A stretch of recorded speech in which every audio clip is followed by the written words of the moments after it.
Segunda de Timoteo, capítulo 3.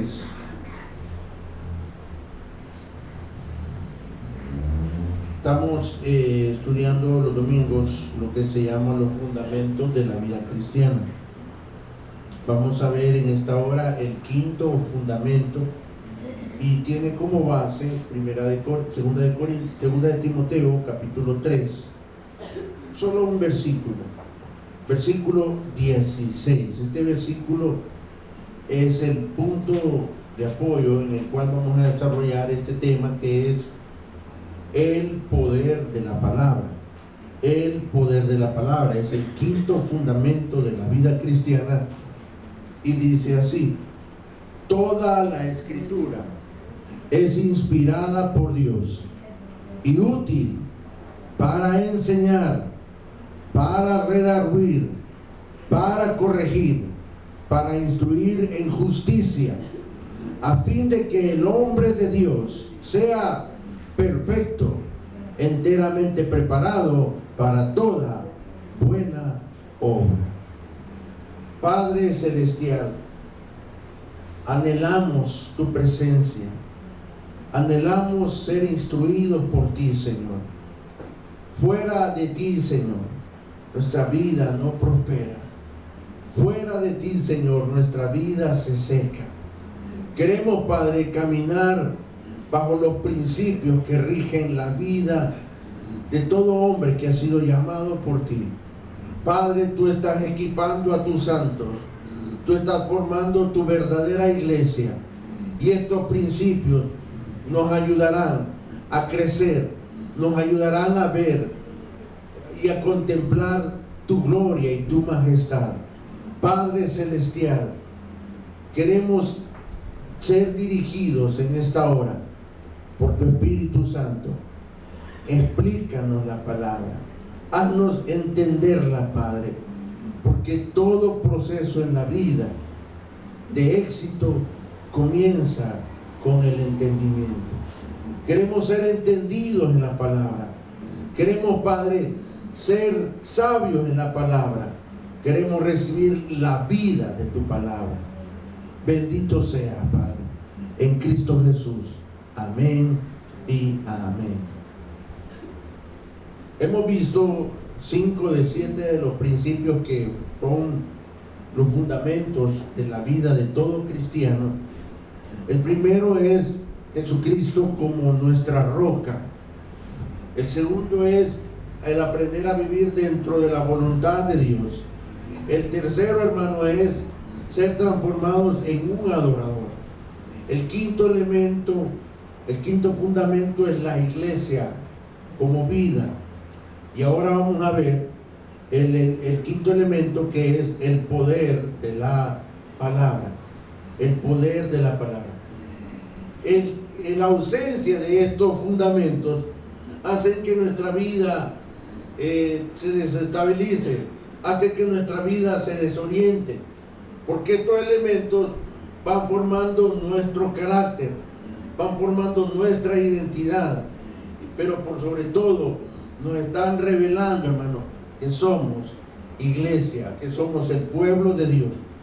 El poder de la palabra es un mensaje del cielo, no es algo creado por los hombres ni para los hombres, es algo creado por Dios para los hombres.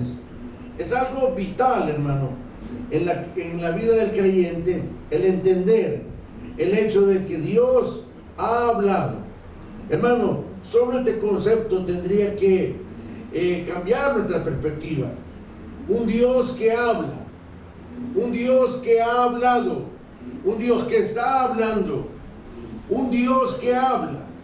Esto rompe todo concepto, porque la gente adora muchas cosas y nunca de lo que el hombre adorado le ha hablado. La gente adora a la naturaleza, la naturaleza no habla. La gente adora a un ídolo, el ídolo no habla. La gente adora a muchas cosas que no hablan. A diferencia de ello, la cristiandad adora a un Dios que sí habla, un Dios que se expresa clara y fluidamente en la conciencia del ser humano. Esto, hermano, nos separa de la religión.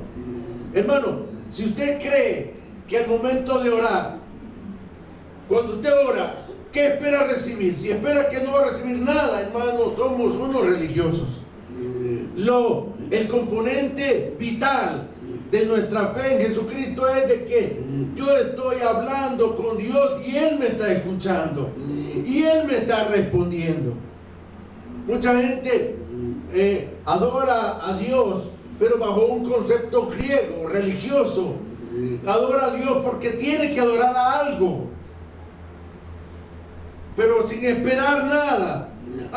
Ore por mi salud, ore por mi trabajo. Lo hacemos como parte del calor religioso, pero no con la plena certidumbre de que voy a hablar a Dios y Él me está escuchando y me va a responder.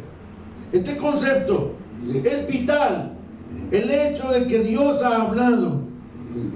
Tenemos un Dios que se nos ha revelado en la palabra. Tenemos un Dios que se ha revelado en la palabra. Y esto, hermano, supera toda expectativa, supera todo concepto que podamos tener de Dios. Dios no es un Dios al que podemos estudiar. Dios no es un Dios del cual podemos dar una opinión, no, hermano. Dios es un Dios al que tenemos que adorar. Pero esto, hermano, es el resultado, hermano, de vivir bajo los principios que han establecido, porque lo que nos separa de la religión es que adoramos a un Dios que nos está enseñando principios y valores, hermano, que son expresados por la palabra, y estos principios son absolutos. Y esto es algo básico. Dios ha dejado principios y valores que son absolutos, no son cuestionables, no son negociables. Aparte de que Dios ha hablado, está estableciendo principios y valores sobre los cuales los adoradores tienen que caminar. Si hemos conocido a Dios, tenemos que caminar sobre sus principios. Lamentablemente nos enfrentamos a una sociedad, hermano, donde para ellos todo es relativo. Una sociedad que niega, ojo, que Dios tiene la última palabra en sus vidas. Buscan otras opciones.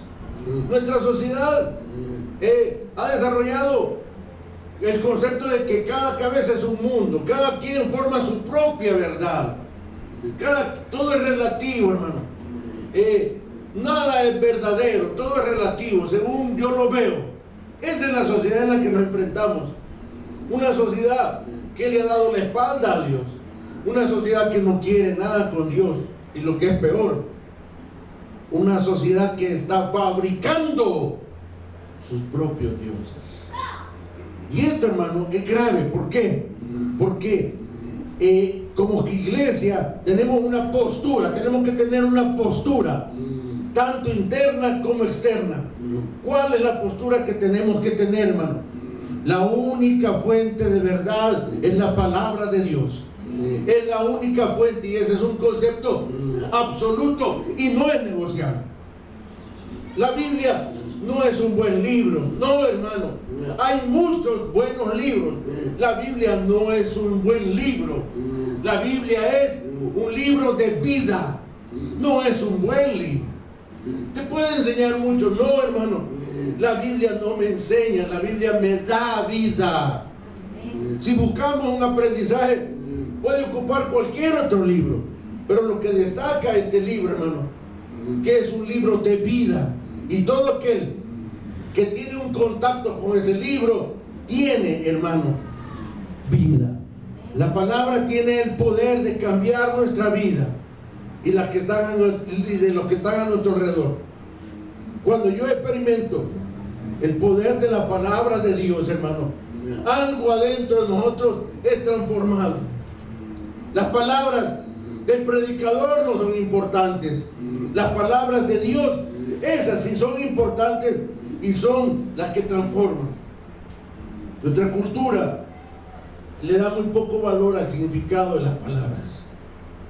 Por eso el Señor se expresó a través de una cultura donde cada palabra, cada acción tenía un significado muy profundo. La palabra, el significado de la palabra en el hebreo es davar, y es el principio de algo. La palabra davar, que es la palabra que es lo que nosotros conocemos como palabra, significa el principio de algo. Tiene un significado tremendo. ¿Por qué? Porque el principio de algo en mi vida es la palabra, es el davar de Dios, el davar de Hashem, el davar de Elohim, el davar Kadosh de Hashem. El davar tiene como propósito, hermano, dar origen a algo. También tiene un significado muy lindo, que significa organizar. La palabra davar significa organizar, declarar, ordenar, advertir y cantar. Y en la vida práctica, su significado dinámico es poner los brazos sobre alguien. Eso es la palabra davar. Poner sus brazos, o sea, como abrazar. Cuando abrazamos la palabra, cuando la palabra nos abraza, nos organiza, ocurre algo, declara algo, ordena algo, nos advierte algo. Hermano, pone nuestra vida en una perspectiva divina. Es tiempo, hermano, de reflexionar y de vivir en la palabra. Mucho tiempo hemos estudiado la palabra, pero no hemos vivido la palabra.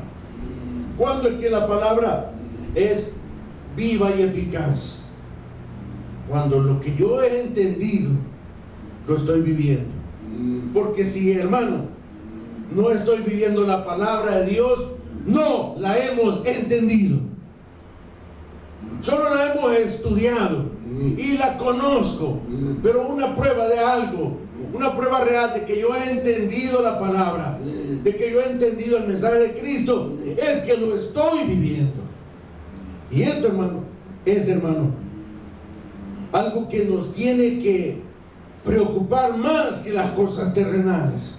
El vivir la palabra, el caminar en la palabra, el que el davar de Dios organice mi vida, organice mis prioridades, organice todo mi ser. Por estar sujetos a este mundo, nuestras prioridades han sido invertidas. ¿Cómo funcionan nuestras prioridades?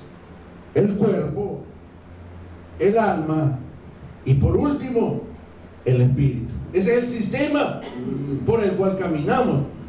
Y damos prioridad al cuerpo, damos prioridad al conocimiento, damos prioridad al intelecto. Y si queda tiempo, le damos prioridad al espíritu. Este sistema que hemos ordenado no funciona, no aplica a los valores de Dios. ¿Por qué? Porque la Biblia me enseña otro estándar, otra estructura, la cual es el espíritu, el alma y el cuerpo. Cuando yo priorizo la vida en el espíritu, el andar en el espíritu, el caminar en el espíritu, hermano, mi espíritu le va a enseñar al alma y va a transformar el cuerpo. Y eso, hermano, lo encontramos en la palabra de Dios. Mientras nosotros estemos en el esquema anterior, aunque conozcamos a Dios, no lo podemos vivir. ¿Por qué? Porque el cuerpo tiene sus apetitos, el alma tiene sus apetitos y el espíritu está cerrado. Damos prioridad al alma y al cuerpo. El espíritu está amortecido. Muy poco se puede hacer bajo ese nivel. Hay que tener en cuenta, hermano, que si no hay un cambio en nuestras vidas conceptuales y valorativos, no podemos, hermano, gozar ni apreciar en su plenitud lo que es la vida cristiana. Y temo que podemos vivir quizás toda nuestra vida bajo una religión. Y la religión es buena, pero es corta. La religión al fin lo que me da, ¿cuál es la herencia de la religión? Muerte. ¿Cuál es la herencia de la vida en Cristo? Vida. Esa es la pequeña y gran diferencia de la herencia que yo recibo por andar en la religión y la herencia que recibo por andar en la vida de iglesia. Lamentablemente que al final es que vamos al resultado. La Biblia nos advierte esos caminos. Por eso, hermano, tenemos que darle valor y prioridad a la palabra en nuestras vidas.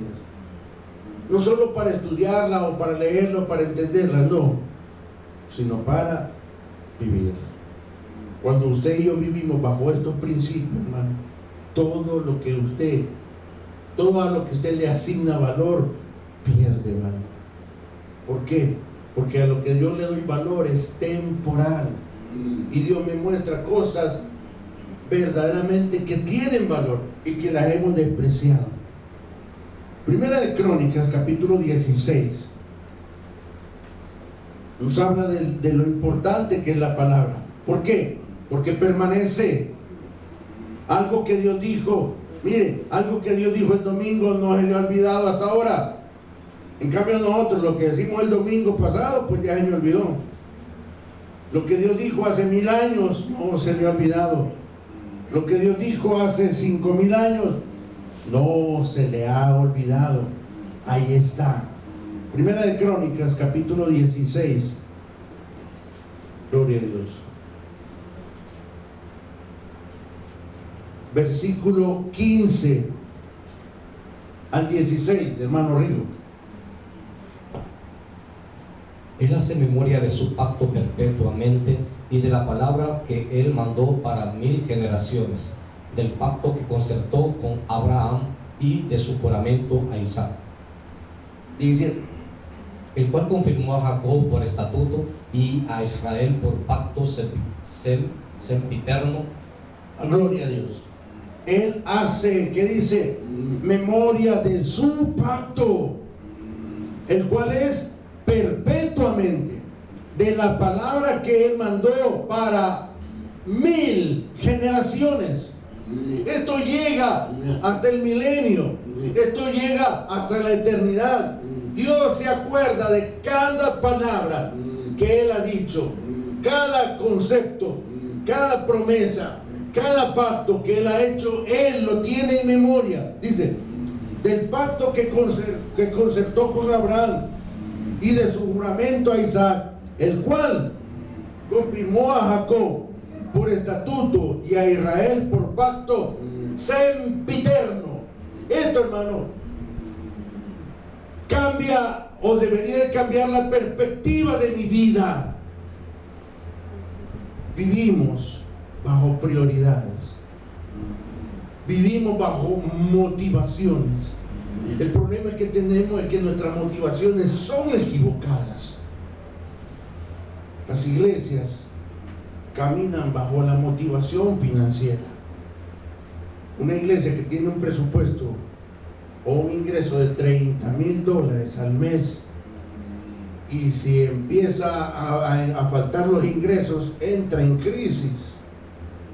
Una iglesia, hermano, que su motivación es el activismo, su motivación es la gente, su motivación es el culto, hermano, tarde o temprano entra en crisis. Pero una iglesia que su motivación es la palabra y solo la palabra, hermano, es estable. Su motivación no es la parte financiera. Su motivación no es la parte del servicio, ni su motivación es cuánta gente viene. No, su motivación es la palabra de Dios. Si comparamos el ministerio de Cristo con los muchos ministerios hoy en día, pues Jesús se queda atrás. Por 3 años Él bajó